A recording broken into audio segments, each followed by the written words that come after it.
Buenas noches, ya están en el estudio el diputado Waldo Wolf y Silvina Martínez, que es una abogada cercana a Margarita Stolbizer, que ha hecho muchas denuncias de corrupción, así que con ellos vamos a hablar después qué es lo que está pasando en la política y en la justicia.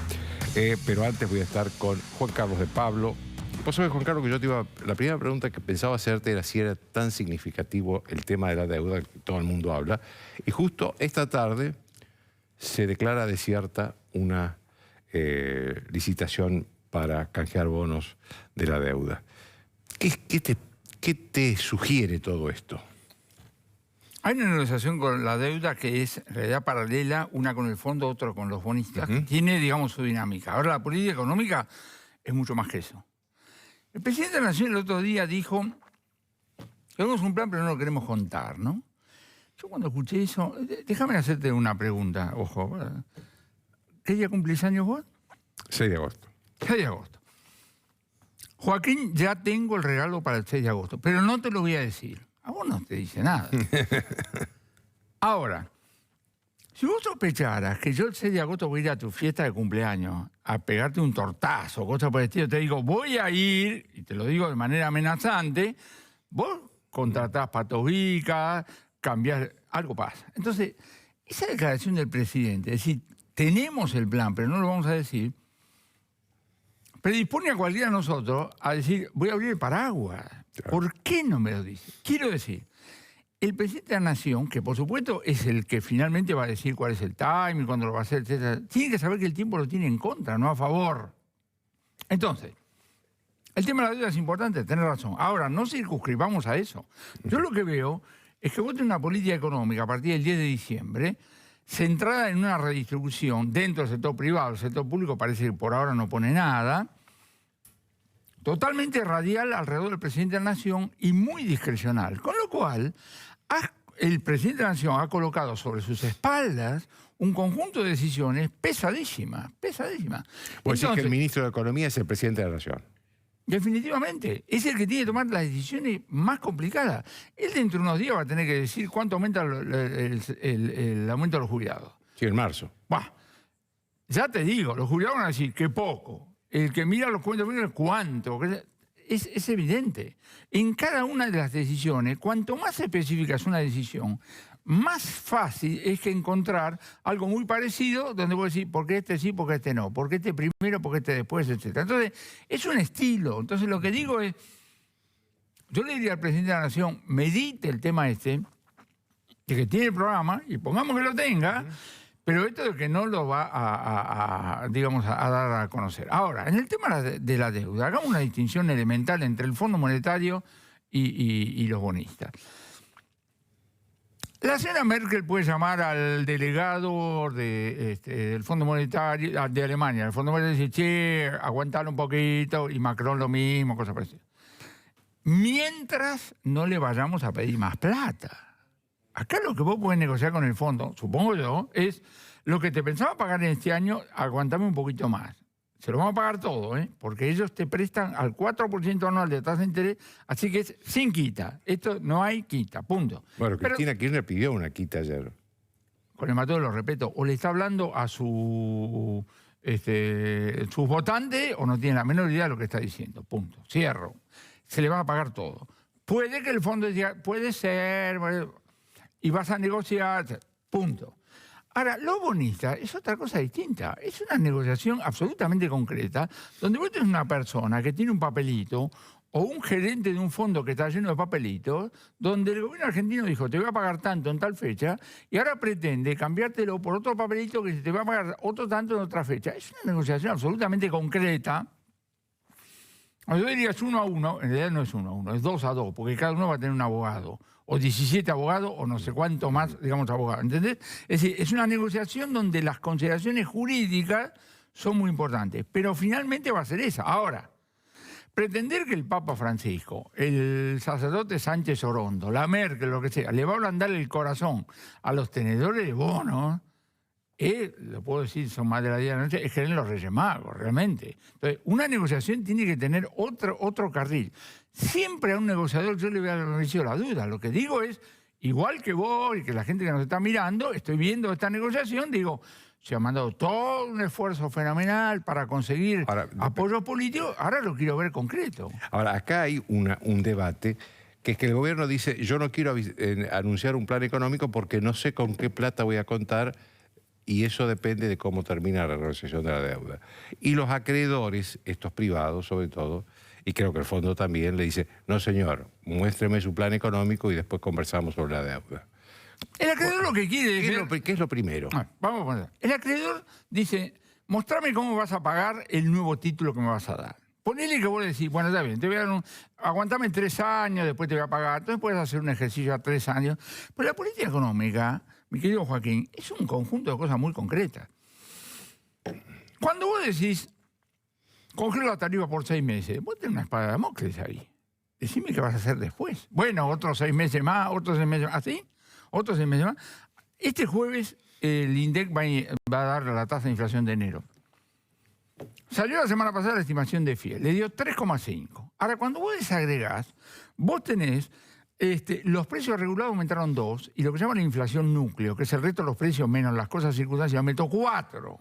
Ya te está documentando que estás distorsionando el aumento de precios porque estás pisando unos precios, historia que acá en las décadas ya sabemos cómo termina. Entonces, el gobierno tiene que... Así que para vos, porque el gobierno está anunciando que va a haber una baja de inflación, obviamente en el torno del 3%. Para vos ese no es un dato importante. La pregunta es la interpretación del dato. Ponele que el INDEC ahora dice 2,8, pongamos. Y por supuesto que Marco Labaña no dibuja. Punto. Gracias, le damos por vencido la duda, no hay ningún elemento. 2,8. Lo que vamos a hacer es la misma desagregación que hago de la anécdota de Fiel. Entonces, a ver, ¿me puede explicar por qué es 2,8? ¿Qué fue lo que pasó? Etcétera. En el cortísimo plazo, si yo tengo el tipo de cambio constante, congelo las tarifas, cosas por el estilo, no hay que ser un genio de la economía para bajar la tasa de inflación. Ahora, mi tía Carlota no fue a la Facultad de Ciencias Económicas, nene, esta ya la conozco. Si vos me bajás la tasa de inflación medida por el INDEC, porque estás poniendo el pie en algunos precios, esto en algún momento se da vuelta. Entonces, como digo, una política económica como esta genera toda una serie de incógnitas. El presidente del Banco Central el otro día dijo, la política monetaria está al servicio del auxilio del Tesoro. Y hace poco, si recuerdo bien, el Tesoro le enchufó un título, que Dios sabe para qué sirve, y contra eso el Banco Central le dio reservas. Entonces voy a decir, perdóneme, explíqueme cada uno de los pedacitos de esta política económica cómo son congruentes. El ministro Guzmán habla de la congruencia de la macroeconomía, me parece muy bien. Ahora, cuando vos sos ministro, la congruencia no la tenés que simplemente postular, la tenés que mostrar. En términos de ¿para qué? Para que yo del otro lado, yo que tengo que tomar las decisiones, diga, interesante, sigamos. Porque de lo contrario, estamos todos mirando. Y yo la impresión que tengo es que estamos todos mirando. Ahora, como la vida sigue, los comercios están abiertos. No es que un señor que vende planchas no cierra a ver qué pasa, porque se funde. Él hace lo mismo, el que sirve café, el taxero, están todos haciendo lo que vamos a llamar la lucha por la vida, pero con unas interrogantes realmente fenomenales. Ahora, vos sabés que una de las cosas que dice el gobierno es que todo esto es culpa del endeudamiento de Macri, de la gran herencia de Macri. ¿Fue tan mala la gestión de Macri? Esta pregunta es irrelevante desde el punto de vista de la política económica. Es una linda pregunta de historia económica. Entonces yo puedo hacer esa sobre Frondizi, sobre Alfonsín, sobre eso y sobre Macri. Gracias, hacemos un seminario de historia económica. Cuando vos tenés una responsabilidad ejecutiva, vos tenés que decir, dado esto, ¿qué es lo que hago? La negociación de la deuda es independiente de cómo se contrajo y quién se contrajo, etc. La otra es la lucha política en la cual, digamos, no me meto. Cuando vos tenés que enfrentar a un bonista, vos le tenés que decir, ¿qué le vas a dar a cambio de lo que el tipo tiene que no podés cumplir como está, digamos así, escrito? Y eso no tiene que ver con la historia económica, tiene que ver con la negociación y de lo que vos le estás diciendo y lo que él te va a creer de lo que vos le estás diciendo. Decime, ¿qué pasa con la inversión en este país que no hay? ¿Qué pasa con la inversión en Vaca Muerta? Que veo que está parada. ¿Qué es lo que pasa en este país que no podemos arrancar? Hace 9 años que este país está estancado económicamente o en recesión. UCA 1960-1961, mirá que te hablo. El profesor de microeconomía, Francisco Balsecchi, dijo: el grueso de la inversión de las empresas se financia con generación interna de fondos. Hoy, no, los bancos, el crédito, la verdad sigue siendo esa. El grueso de la inversión empresaria se financia con generación interna de fondos. Entonces la pregunta que tenemos que hacer: ¿cuál es la tasa de ganancia de la porción formal de la economía, la que paga los impuestos, las cargas sociales? Prácticamente muy poquito, muy poquito. Si yo tengo esta combinación, poca generación interna de fondos y expectativas más que dudosas, desde el punto de vista de si me voy a sentir dueño del producido de la inversión, si me sale bien, el resultado es lo que tenemos. La tasa de inversión está muy cerca de la que vos tenés que hacer para reponer el capital, porque el capital se gasta. Es lo que técnicamente denominamos la inversión neta cero. La inversión neta cero, olvídate del crecimiento en un sentido tendencial. Vos podés tener alguna recuperación después de 8 años, está bien, eso no digamos lo descarto, pero en el sentido de hacer inversiones, tenés que tener A, los fondos generados internamente, y B, expectativas de que tenés una buena idea y que te vas a sentir dueño del producido. Yo a veces escucho a algunos funcionarios da la impresión de que si se sacan el 5%, tenés que agradecerle que te hayan dejado el 95%. Esa no es una buena señal para alguien que vos crees después que haga un acto de inversión. Ahora, decime, esa carga impositiva, que en el caso del campo es terrible. Los otros días estaba leyendo que la soja, la carga impositiva directa e indirecta es del 95%. Pero así veríamos también con el gobierno de los Kirchner, veníamos con menos, pero parecido al gobierno de Macri, ahora volvió a subir con el gobierno de Alberto Fernández. ¿Cómo podemos tener una economía con menos carga impositiva? Ponele que no pudiéramos. Ponele que no puedes rajar a ningún empleado. No puedes rajar ningún empleado público, no puedes pagar ninguna obra, no puedes nada, ningún ñoqui, nada. Fenómeno. Bueno, vamos a seguir estancados, punto. Vamos a seguir estancados. Es así de fácil. ¿Por qué? Porque la inversión, insisto, es un acto que se genera con generación de fondos. Si vos no generás fondos, no vas a tener inversión. Y si encima vos tenés un gobierno, insisto, yo no digo que te entusiasme, pero por lo menos bajame los trámites, ¿no? Hay un pedazo del equipo económico que le está diciendo, por ejemplo, a los supermercados, que den la información, porque así ellos le van a enseñar a los supermercados a tomar decisiones para favorecer a los supermercados. Es de mamado, lo digo en latín porque es un tipo fino. Ahora, hemos tenido la experiencia. Ahora, ¿eso está pasando? Pero escúchame, lo estás viendo, las cadenas, todo fino. Las cadenas de valor, vamos a revisar. Eso decía Guillermo Moreno también. La esencia del empresario es ese tipo inquieto que mientras vos y yo estamos hablando acá, que uno está mirando de reojo y está mirando ahí y dice, ¿y a cuánto habrán comprado ahí? Y viene mañana a la mañana, pregunta, y de repente aparece una oportunidad de negocio, ¿entendés? Ahora, ahí me dice, usted no sabe, los empresarios, lo que son. Hay toda clase de empresarios, porque hay toda clase de periodistas, de deportistas, de economistas, de todo, de curas, de lo que vos quieras. Ahora, un país donde el talento empresario lo tenés absolutamente distraído, lo conocés a Alberto Fernández, lo conocés a Culfas, lo conocés a Guzmán, ¿sí? ¿Qué te parece que va a hacer? No funciona. Trabajar es otra cosa, ¿entendés? Entonces, nosotros tenemos hoy un sistema, no de ahora, pero seguimos teniendo, donde las energías implican que vos estás ocupado, no te queda tiempo para trabajar, pensar el nuevo proyecto, ¿entendés?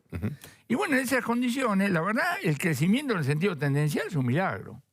Decime, ¿no te parece que el ministro de Economía, Guzmán, vos hablabas recién,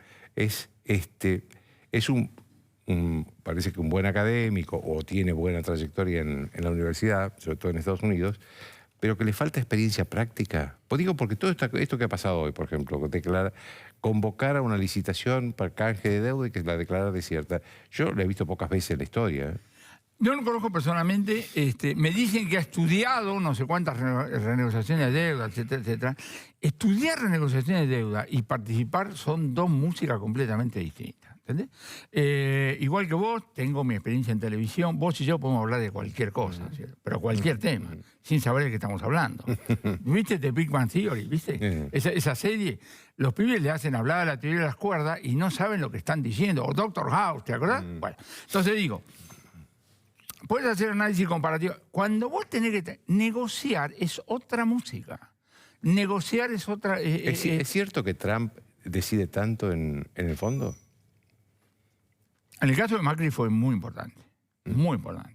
Bueno, y también lo debe ser ahora. Pero ¿Cómo sí? También lo debe ser ahora. Sí, entonces. pero vos fíjate lo siguiente. Primero está el planteo global, no solamente económico, que le va a hacer. Y segundo, Argentina, el gobierno de Alberto Fernández no puede ir a decirle Trump... Ahora, torcer el brazo al resto de los directores y dame otras 50.000 millones, porque ya nos dio 50.000 millones. Esto no es un tema acá. Pero yo creo que está pidiendo alargar plazos, ¿eh? Son dos cosas distintas. Por eso digo, si en el fondo vos vas y le decís, mira, aguantame un par de años más, bueno, está bien, vamos a discutir eso. Ahora, lo que hizo Macri con Trump es agarrar y decir, creíamos que nos iban a seguir prestando, como no nos van a seguir prestando, vos ayúdame a que el fondo me preste lo que los otros me iban a prestar. Esencialmente cambiamos la deuda, más que un aumento. Esencialmente, digamos, cambiamos, digamos, la deuda. ¡Ya está! El otro día yo veo un informe del Fondo Monetario con los préstamos que se le hizo a cualquiera de los países miembros del año pasado. Y entre los cuales está Argentina. El préstamo a Argentina sobre el conjunto, incluyendo Argentina, 80%. 80% de lo que el Fondo Monetario le prestó a cualquier país, incluido Argentina, fue a Argentina. ¿A vos te parece que Fernández, más allá de las discusiones, que Bolsonaro, que no sé cuántas cosas, le puede decir a Trump, dame la mano Donald, dame otros 50.000 millones? No, no va. Entonces, acá hay un tema, vos venís después del otro. A mí me gusta decir, vos tenías, tu abuelo se gastó todo el chanchito, vendió el... Tu viejo se endeudó y vos venís atrás, no es nadie ideológico, vos venís atrás. Entonces, la circunstancia puede ser objetivamente más difícil. Lo que vos le tenés que decir al que está en funciones, ganaste la elección, sí, jodete. Yo me inmortalicé. El que gana la elección se jode. ¿Vos entendés? Es decir, vos lo que tenés hoy es una negociación. La negociación es una cosa concreta, donde tenés del otro lado una persona que dice, A, B, ¿te parece? Vamos, venimos, etc. Déjame que te haga una última pregunta. ¿Pesimista o optimista? Yo vivo la vida como viene. El arranque, desde el punto de vista económico, me genera todas las dudas que acabo, digamos así de decir. En algún momento, el presidente de la Nación va a decir, che, para. A ver. Hoy le daría un consejo fraterno. Yo le diría, presidente, volvió de Europa, agárrese un mate, váyase con su pareja, cosas por el estilo, a la Pampa Chala un día, tranquilo, solo, y póngase a reflexionar y decir, ¿dónde estoy parado? ¿Dónde estoy metido? ¿Qué es lo que...? ¿No? Mi experiencia, no sé la tuya, mi experiencia es, si yo tengo que clarificarme la mente, yo tengo que estar solito. Tranquilo, y después vuelvo. Cuando vos estás rodeado de gente que te felicita, que te aplaude, te presiona, eso es, digamos así, más difícil. Eso le va a llevar a decir, esto funciona más, esto funciona menos, etcétera, etcétera. Y en algún momento, de repente va a tener que reajustar. Yo estoy convencido que un arranque, como digo, muy discrecional, muy centrado en él, en algún momento lo va a tener que revisar, digamos así, porque es demasiada presión sobre una misma persona, ¿no? Muchas gracias, viejo. Chao. Una pausa.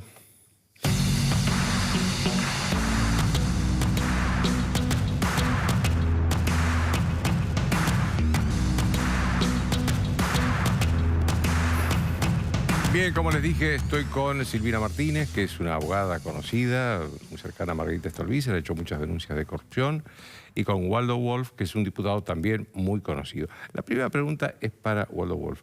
¿Hay en la Argentina un rebrote de antisemitismo? Porque vos has hecho algunas denuncias ante el INADI, ¿no? No, hay una reivindicación del antisemitismo por parte de ciertos sectores que reivindican el marcar las diferencias y denostar a alguien por su condición, sea cual sea. el que es judío porque es judío. Bueno, Cristina Kirchner acaba de hablar de los italianos. Los italianos, pero usted es parte de la corporación mediática. El fiscal Sáenz en su momento cuando dijo que a Nisman lo habían matado era parte de la corpo judicial. El campo es parte de la oligarquía del campo. O sea, a todos hay que denostarlos. No puede decir, bueno, la verdad hay un periodista con el que disiento, hay un judío con el que disiento. Como yo soy judío, me cabe en la de judío. Entonces, además, hay una concepción, a mi entender, perversa, de que cualquier comunicador puede hablar de mi condición de judío, que es un hecho de mi vida privada. Si yo tengo ganas, hablo o no hablo. Usted no se sienta. Es una religión. Como que... Es una religión, pero digo, a mí usted me está invitando acá y un periodista me invita en tanto y en cuanto mi condición de diputado nacional. O sea, yo no se me ocurre que un periodista se sienta y me diga, pero usted dígame, ¿cuál es su condición sexual? Porque en todo caso me tiene que preguntar, ¿usted está dispuesto a hablar de ese tema? Cualquiera opina de mi relación con Dios o de mi condición de judío libremente. Y eso es lo que pasa. Entonces, como yo soy un hombre que hoy tiene cierta presencia en los medios y tengo un lugarcito chiquito, humilde en la política, pero vengo de una carrera en la sociedad civil como actor de la sociedad civil. Sí, ha sido vicepresidente de la DAIA. Fui vicepresidente de la DAIA, fui 6 años presidente de la federación que no crea los clubes de la comunidad, antes fui secretario de seguridad de una institución de la comunidad, antes fui líder de un espacio juvenil de la comunidad, vengo de una vida, entonces dice, bueno, a este le pegamos por eso. Pero a mí lo que me preocupa o me ocupa es esta liviandad con que cualquiera se mete en la condición de cada uno opinando lo bueno y lo malo. En el caso puntual de lo que me tocó esta semana es el periodista Víctor Hugo Morales opinando respecto de mi relación con Dios. Él dijo taxativamente, empezó un programa diciendo que yo era un reventado de la política, un hombre de la derecha, que yo no creo serlo, pero aunque lo fuera, ¿cuál es el problema? Porque parecería que ellos pueden decidir quién es bueno y quién es malo, ¿no? Y dijo, ¿en qué cree esta gente? Refiriéndose a los judíos que piensan como yo, que Nisman fue asesinado, le hacen trampa a Dios. Y ahí estoy presentando una denuncia en el INADI y mañana me recibe la interventora Es del lamentable Pero además es la inobjetable. estigmatización, ¿no? Yo le hago una pregunta, porque algunos están discutiendo todavía si... Porque además creo que habló, porque Nisman no debe estar enterrado donde esté enterrado. Primeramente que la verdad que habla de la ignorancia de Víctor Hugo Morales porque él me adjudica a mí la posibilidad de decidir dónde se enterraría a una persona que lo decide su familia y además confunde la AMIA con la DAIA porque yo era vicepresidente de la DAIA en aquel entonces y los cementerios están bajo la órbita de la AMIA. Pero al margen de eso, algunos están discutiendo si lo que él hizo es antisemitismo o no, ¿no? Porque él dijo, taxativamente, dijo, ¿en qué cree esta gente refiriéndose a los judíos que consideramos que Nisman fue asesinado, le hacen trampa a Dios? Yo le hago una pregunta, cambiémoslo el sujeto. Si yo hablo de cualquier otro colectivo, ¿quiere de los gitanos? ¿En qué cree esta gente? Le hacen trampa a Dios. Mañana me denuncian. Claro. Si yo hablo de los... aborígenes. ¿En qué cree esta gente? ¿Le hace trampa a Dios? Me denuncian. Bueno, yo lo he denunciado, mañana me presento a ratificar mi denuncia. Y quiero aclararle a la audiencia, a usted, primeramente que a mí no me ofende, Víctor Hugo, porque ofende el que puede y no el que quiere. Yo no me doy por ofendido. Pero segundo, yo esto no lo hago por mí. Me gusta porque algunos personajes de la política dicen que yo me victimizo. No han tomado ni un café conmigo. Lo último que hago es victimizarme. Yo los persigo a los antisemitas. A los que profesan la judeofobia y el antisemitismo, yo los persigo.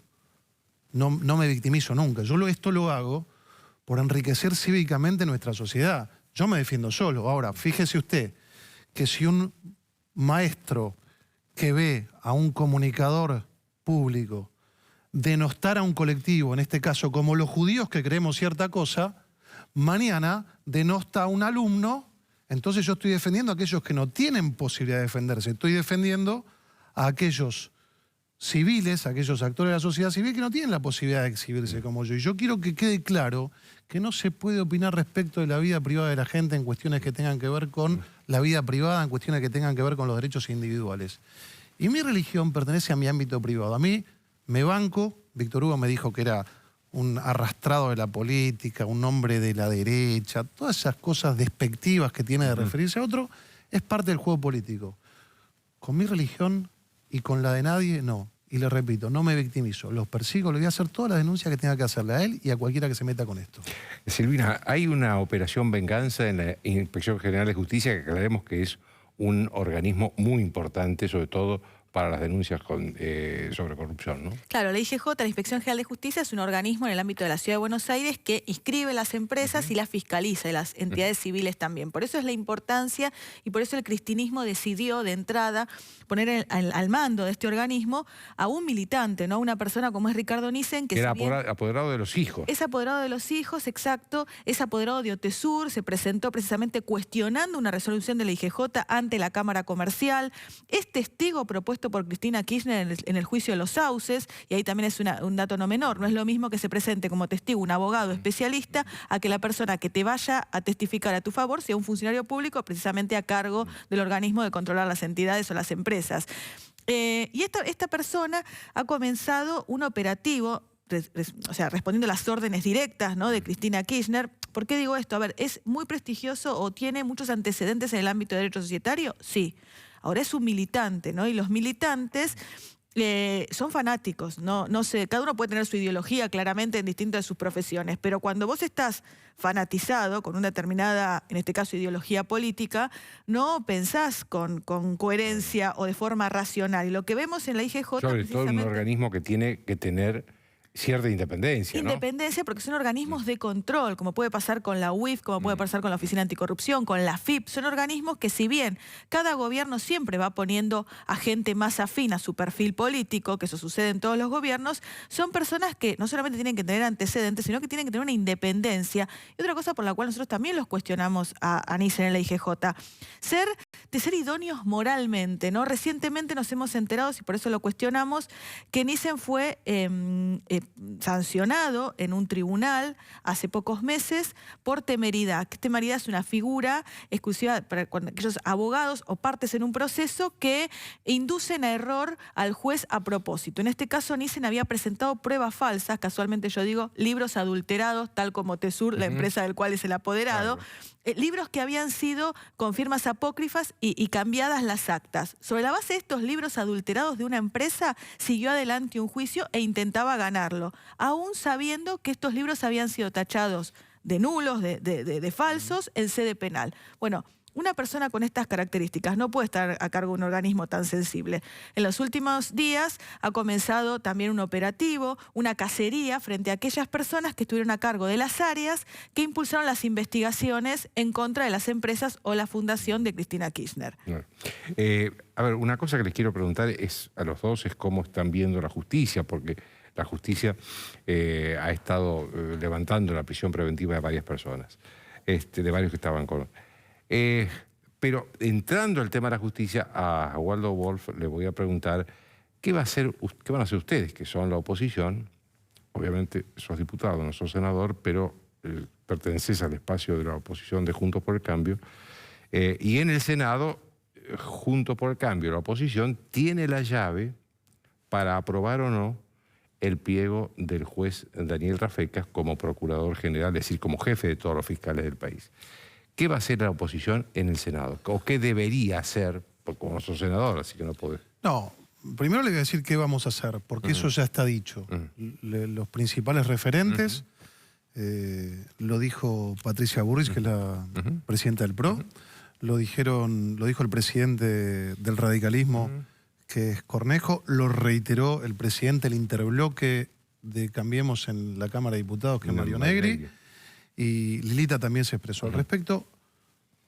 Todo el conjunto de senadores, el bloque, más de 24 senadores, que corresponde al tercio, van a votar juntos. Acá no va a haber fisuras. Por sí o por no, pero votan juntos. Por sí o por no, van a votar juntos. Eso es lo que ¿Por vamos... sí o por no? Para lo que vamos a hacer. Ahora le voy a decir lo que yo voy a transmitir a la mesa cuando me toque, que lo hago públicamente. Yo, en lo personal, tengo una posición respecto de Rafecas. Tuve cuestiones personales jurídicas con Rafecas. Yo lo denuncié en el Consejo de la Magistratura y fue sancionado. Porque te amenazó. Yo le pedí juicio político y además lo denuncié por una yo lo denuncié por amenaza, lo que se probó es que hubo una intimidación, porque se comprobó que me llamó después que lo critiqué en un programa de televisión, y él mismo declara que me habló en términos ásperos y difíciles. Dice él que me llamó después de que lo critiqué en televisión por única vez en su vida y me habló en términos ásperos y difíciles.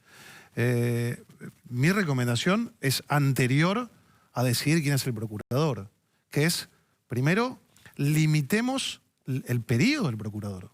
El procurador es vitalicio. Tiene la suma del poder público para... es decir, que se puede quedar hasta que se muera. Exactamente. Entonces, tiene más poder que la Corte Suprema de Justicia, porque la Corte Suprema de Justicia está diluido entre 5 jueces. Entonces, yo lo que voto, y esto es un aporte a mi entender cívico al país, es no darle la suma del poder público a nadie, porque el día de mañana cambia el signo de gobierno y queda una persona elegida por este gobierno. Así que, primero lo que yo propongo es, en una reforma de la justicia, en la parte que debe hacerse, es no darle la suma del poder público, ni a Rafecas ni a nadie. Segundo, yo estoy convencido, porque lo dijo Alberto Fernández, no lo dije yo, Alberto Fernández, hay un videíto que circula por las redes, que va a volver a circular, donde Alberto Fernández, en esta característica que tiene, que es una habilidad en la Argentina, porque puede decir 2 cosas antagónicas en 5 minutos y la mitad de la gente lo aplaude, la mitad se calla. Él dijo que Cristina, ante Nelson Castro, en un programa de televisión, en el 2015 dijo, Cristina se va a retirar del poder taxativamente, con 2 máculas. El haber hecho aprobar por ley 2 leyes para prevenirse de 2 delitos cometidos. Dijo él, la trató de delincuente. Alberto Fernández trató de delincuente a su vicepresidente. Y dice, el de Chicone Calcográfica y la desestimación de la denuncia del fiscal Nisman, al haber hecho aprobar por ley, perdón, el memorándum con Irán. O sea, la expropiación de Chicone y el acuerdo con Irán. En las 2 intervino Rafecas. Rafecas interviene en la causa Chicone, en una causa Fue el primer juez. Escandalosa, es apartado por ese tema, y en la segunda desestima... En los 2 fue el primer juez. En los 2 fue el primer juez y en los 2 fue apartado. Entonces, mi voto, primero, es que trabajemos en que nadie tenga la suma del poder público. Lo segundo, yo públicamente dije, yo voto porque Rafecas no sea, porque además yo creo que viene a consagrar la impunidad, porque es el proyecto de Cristina Fernández de Kirchner. Y por último, entender de que además nosotros tenemos una obligación, que es representar el sentir promedio de nuestro votante. A mí no me gusta hacerme exégeta de la totalidad de los votantes porque no creo en el mesianismo. Pero si me permite, una de las banderas que nosotros hemos sostenido y que somos muchos, yo entre ellos, no estamos dispuestos a soltar, es la bandera de la lucha contra la impunidad. Darle la suma del poder público a un fiscal propuesto por Alberto Fernández, que desembosadamente y a cielo abierto dijo que las 2 causas más escandalosas de Cristina Fernández de Kirchner fueron, de alguna manera, garantizadas por este candidato a procurador, para mí es un escándalo, y yo entiendo que lo que nosotros no podemos hacer es dejar de representar al núcleo duro de nuestro votante, que además los que creemos en esto tenemos que sostener esta bandera, y yo soy uno de los que creen esto. Silvina, ¿hay una justicia más flexible ahora con las prisiones preventivas? Digamos, ¿qué ha cambiado con el cambio de gobierno? Yo lo que creo es que tiene que ver con un programa o un operativo, como decimos, que viene desde las altas esferas del Poder Ejecutivo para lograr la impunidad de básicamente Cristina Kirchner y después algunos de los funcionarios que la acompañaron en su gestión anterior y que también están actualmente como funcionarios. Un momento. ¿Impunidad significa postergar la definición de las causas o la declaración de sobreseimiento de ella? Ellos van por todo, ellos van por la declaración de sobreseimiento, a través de la nulidad, a través de una declaración de sobreseimiento lisa y llanamente, y después por la limpieza de la imagen. Pero si eso no se puede conseguir, porque es muy difícil, porque las pruebas son muy contundentes, porque hay distintos jueces que fueron interviniendo a lo largo de todas las causas judiciales, todas las instancias también opinaron, ahora están en juicio oral. Por más que ellos cambien los querellantes a través de la FIP, la Oficina Anticorrupción o la UIF, y tratando de cambiar el enfoque, tratando de nombrar a un procurador afín que dé su orden a través de los fiscales, que son los que tienen que querellar en estas causas también de corrupción tan importantes, a través de diferentes mecanismos que intenten lograr la impunidad de Cristina Kirchner, el siguiente estadio de todo esto va a ser hacerlo más lento. Si no se puede lograr la impunidad a través de todos estos mecanismos, será, bueno, dormir las causas lo más que se pueda. En la mayoría de las causas, por ejemplo, Tesoro y los Sauces está en instancia de juicio oral, Tribunal Oral 5, que está dadas las condiciones hace meses para que se fije la fecha y aún no hay fecha de comienzo. En la causa de obra pública, que sí está comenzado, está pendiente un recurso en manos de la Corte, que no se sabe qué dirección va a tomar y si esto en definitiva no va a tirar para atrás el proceso y vamos a estar otra vez durante mucho tiempo sin poder avanzar con relación a las causas de Cristina. Yo creo que tiene que ver con un plan orquestado, volvemos a lo mismo, los funcionarios que colocaron en diferentes lugares, el plan de nombrar a determinado procurador, el plan de amenazar abiertamente en forma pública a los jueces y fiscales que investigaron los hechos de corrupción de Cristina Kirchner, señalándolos con el dedo, y a todo aquel que pretenda seguir con su trabajo y hacer lo que tiene que hacer va a correr la misma suerte, que en principio es amenaza, pero después van por juicio político, van por desplazarlo o por intentar en definitiva manchar su buen nombre y honor como lo han hecho en otras oportunidades. Dijo el presidente con nombre y apellido y lo dijo Dalbón el otro día, cuando murió. Exactamente. Bonadío dijo, no te creas que era con vos, ahora sí. Exactamente. Ahora, tiene una doble vara. La muerte de Bonadío, porque yo, digamos, a ver, ¿cómo lo veía a Bonadío? Bueno, a Bonadío era un juez muy especial, que no tenía relación con los otros jueces, hacía lo que él quería. No, significa una, digamos, una pérdida importante para las causas de corrupción. A ver, yo creo que lo más grave de todo esto es que cuando vos tenés el fallecimiento de una persona, de un juez, y la mayoría de la ciudadanía se considera desamparada o considera que ahora nadie va a animarse a investigar, hay algo que le está fallando a las instituciones democráticas. Ahí te tenés que replantear vos como presidente, como grupo del Poder Ejecutivo, qué es lo que está pasando.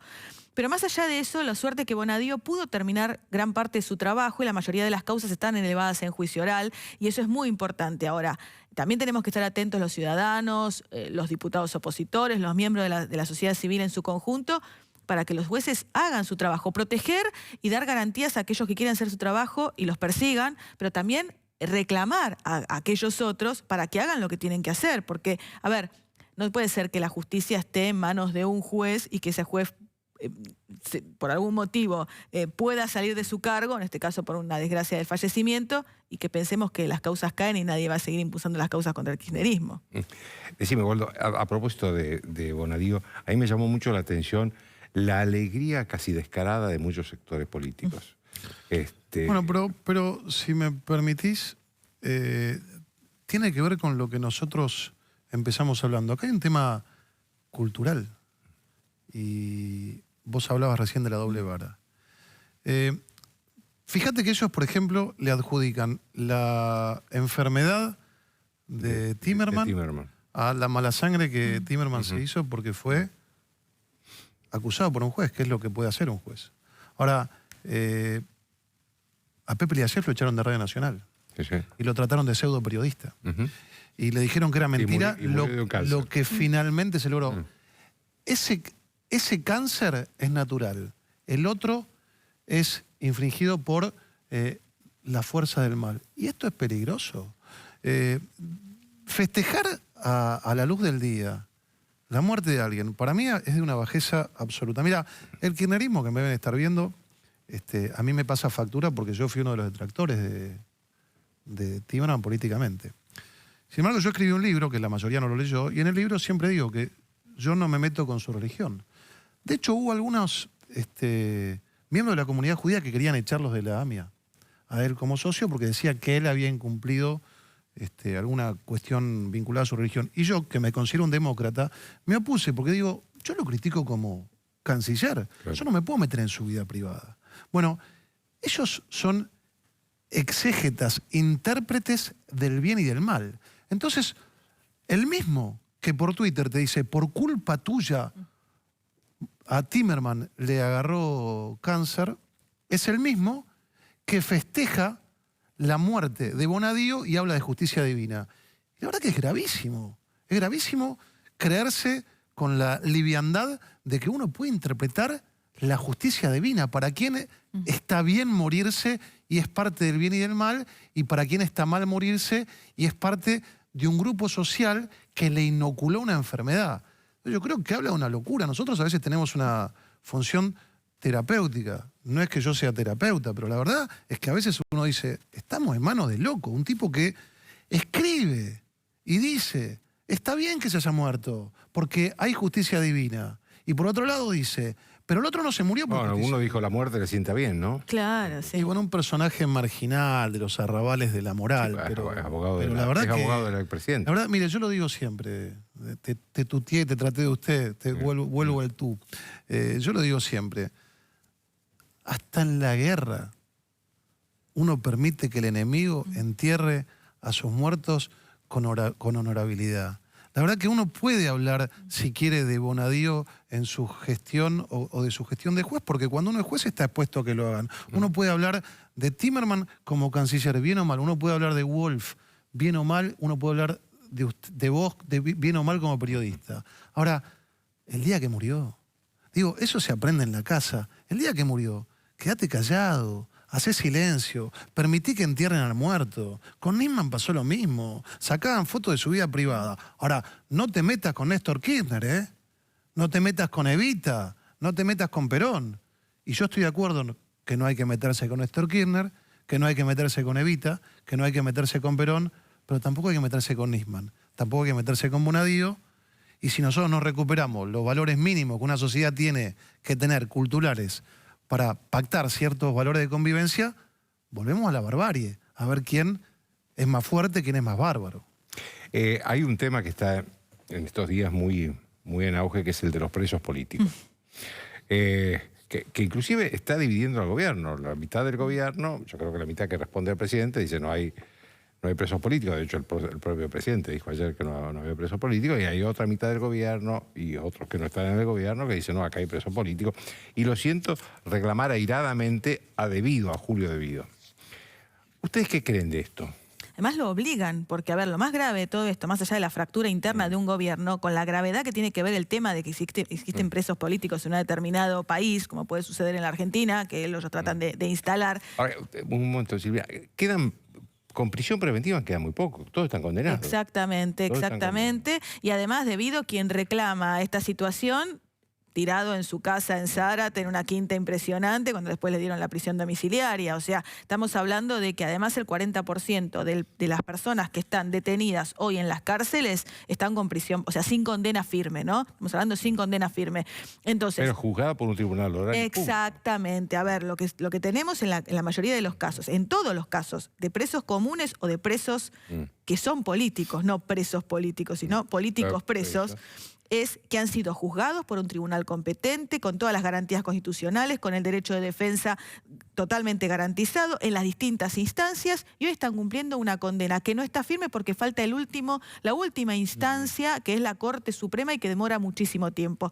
Volvemos a lo mismo. Que no tiene plazo, además. Exacto. El 40% de los que están en las cárceles, por estadística oficial, son en las mismas condiciones. Entonces, parecería que lo que vale acá es el currículum.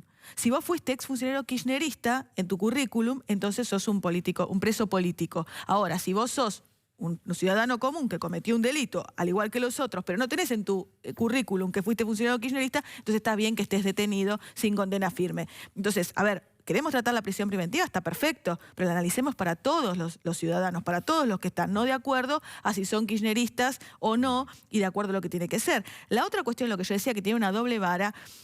En una entrevista hace poco, Alberto Fernández dice públicamente que es tremendo que un fiscal como es Tornelli, por ejemplo, que esté procesado, siga en funciones, que tenía que pedir licencia mínimamente.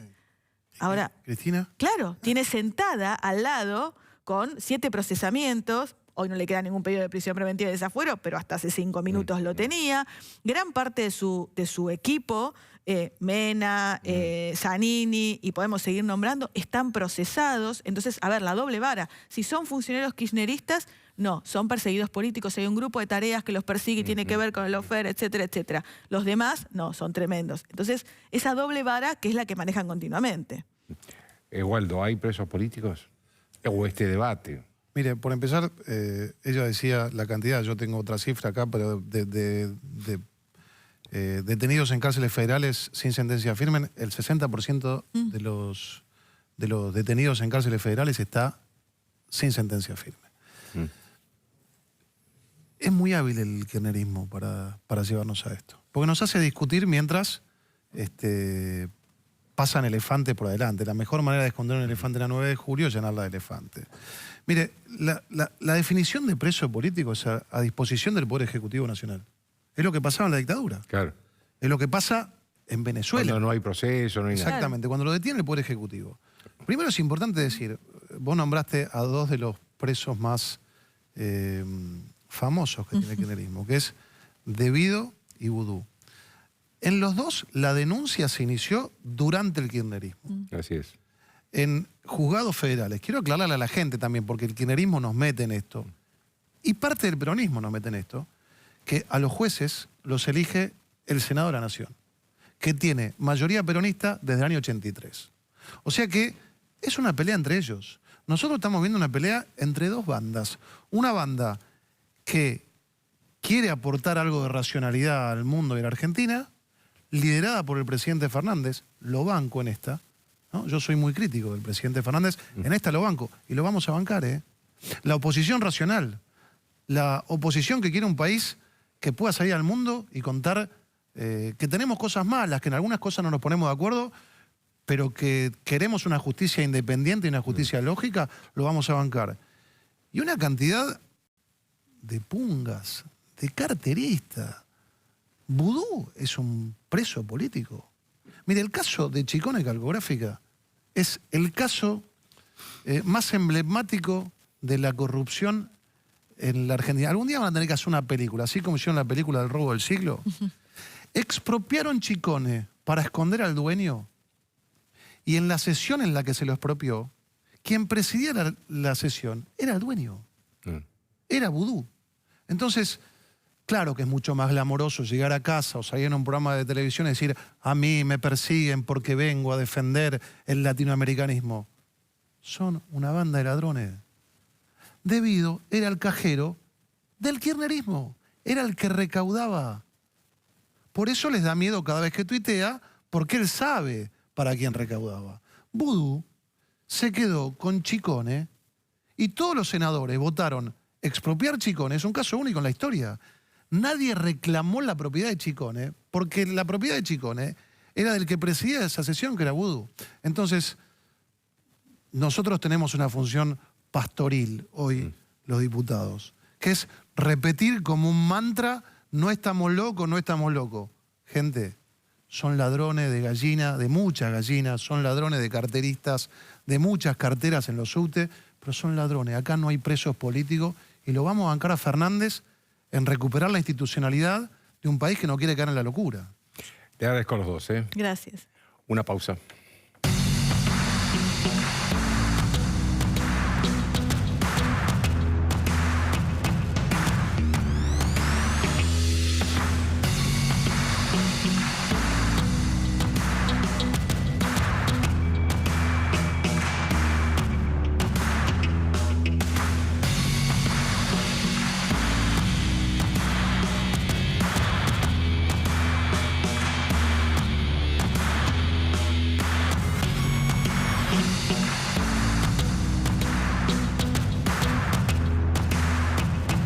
Bien, el tema de los presos políticos. Yo creo que más allá de que también vamos a hablar de la falsa definición o denuncia de presos políticos, acá lo que ha sucedido, me parece también, es una diferenciación o un distanciamiento muy rápido entre la gente del presidente y la gente de Cristina Kirchner. Esta es la verdad. Digamos, posiblemente esto al gobierno no le guste, que se lo diga, pero hay que decirlo así, porque digamos acá, cuando uno se pone a ver quiénes son los ministros que dicen que no hay presos políticos, son los ministros que responden directamente al presidente o que han sido designados por el presidente. Cuando uno ve quiénes son los ministros, funcionarios o cercanos al oficialismo que dicen que hay presos políticos, y son los que responden a Cristina Kirchner. Y acá hay una interna dentro del gobierno sobre el tema de los presos políticos. Ahora, yo acá quiero ser claro. En esto el presidente tiene razón. Yo lo he criticado, algunas cosas le he elogiado, pero en esto quiero ser claro. El presidente tiene razón, no hay presos políticos en la Argentina. Miren, se puede estar de acuerdo o en desacuerdo con decisiones de los jueces. Pero los jueces toman decisiones después de un proceso, después de escuchar a la defensa, después de escuchar a los fiscales. Digamos, los jueces no toman decisiones así porque así.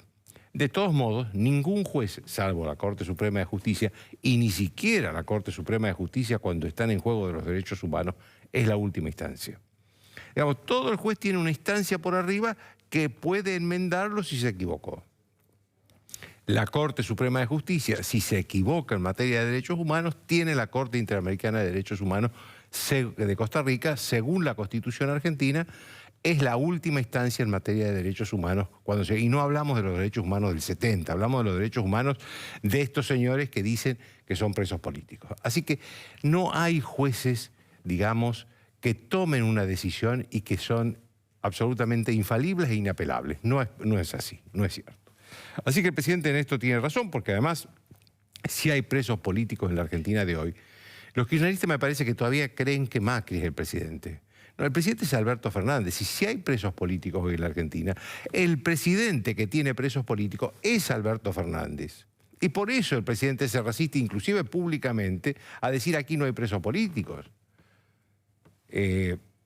A ver, tampoco ya queda mucha gente con prisión preventiva. La verdad que creo que el único que debe quedar es Lázaro Báez, que tiene prisión preventiva y no tiene todavía una condena. Pero el señor Julio De Vido, que es el que más grita, porque está preso en su mansión de Zárate, que es una señora mansión, por la edad, por la enfermedad, no sé por qué está, pero está en su casa, y dice que como en un gobierno nacional y popular, él va a estar preso. Él tiene una condena de 5 años y 8 meses de prisión por la tragedia de Once, nada menos que por la tragedia de Once que provocó 51 muertos. La justicia lo encontró culpable y un tribunal oral y público lo condenó a 5 años y 8 meses de prisión. Esa cantidad de años de prisión no es excarcelable.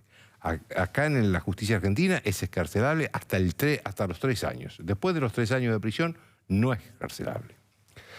Entonces, ¿qué le está pidiendo debido a Alberto Fernández?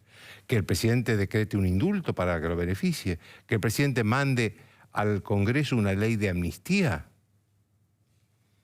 porque el indulto lo puede decidir el presidente, pero la ley de amnistía tiene que aprobarla el Congreso. Esos son recursos que se han tomado en la historia argentina, pero son recursos que se han tomado por delitos o por causas políticas, no por causas de corrupción. No por causa de corrupción. Entonces, acá lo que hay, me parece, los otros que están presos son Vudú, que también está condenado por el caso Chicone, Ricardo Jaime, que está condenado por muchísimas cosas, por tribunales oral y público, Luis Delía, que está condenado por la toma de la comisaría, Milagro Sala, que está condenada por una serie de hechos de corrupción también. Digamos, ¿dónde está la causa de la prisión política? Ayer la escuchaba a Cristina Kirchner en La Habana hablando de que no le quiso dar la mano, que le pasó por la cabeza no darle la mano a Macri, porque ese hombre había perseguido a ella y a su familia. Estaba dándole un cuento a los cubanos. Su gobierno, y acá lo decíamos recién, fue investigado por causas de corrupción y por Bonadío, el juez que murió la semana pasada, antes de que ella se fuera del poder. Bonadío fue a allanar los hoteles de Cristina Kirchner en el Calafate cuando ella era presidenta de la Nación. Entonces, ¿cuál es la orden de Macri para perseguirla? ¿Dónde está la orden esa? Yo creo sinceramente que acá se equivocan al plantear esta cosa absurda, porque nadie lo puede creer, ni siquiera los seguidores de ellos, salvo los fanáticos. Pero hay mucha gente que ha votado por ellos que no es fanático y que dice, no, esto no puede ser. ¿Cómo son presos políticos? Son políticos presos por hechos de corrupción. Esta es la diferencia. Chao, hasta el lunes.